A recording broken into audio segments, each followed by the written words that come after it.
Ate kaling atum kipu hem kangjang hello amen. Ate kaling atum kipu kari keme hello amen. Haso apa ni pan ke ingun ke long pen kachepla. Aki lu sini ngalong kangjang hello ni me. Katuk kawe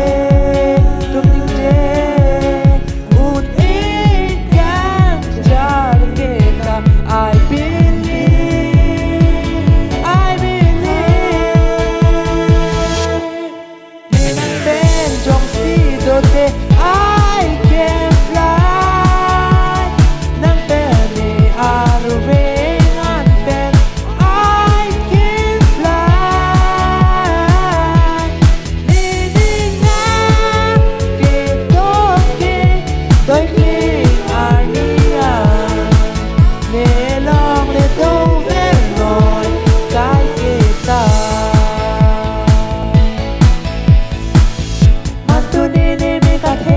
Carlu e long do te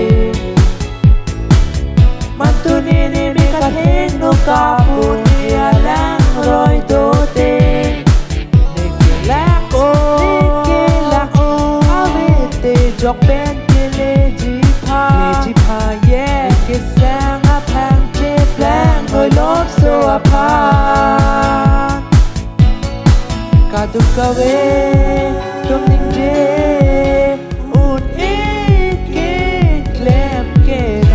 I believe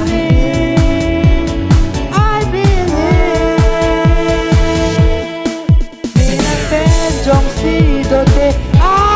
can fly nang pen ni at veng an pen I can fly ni na ke toke doi kling ania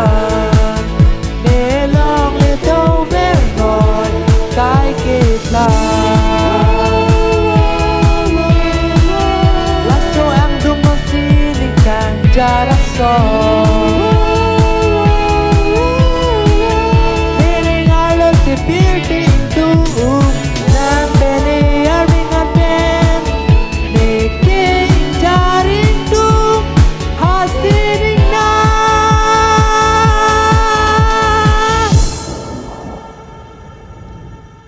Ninang pen jong si do te I can fly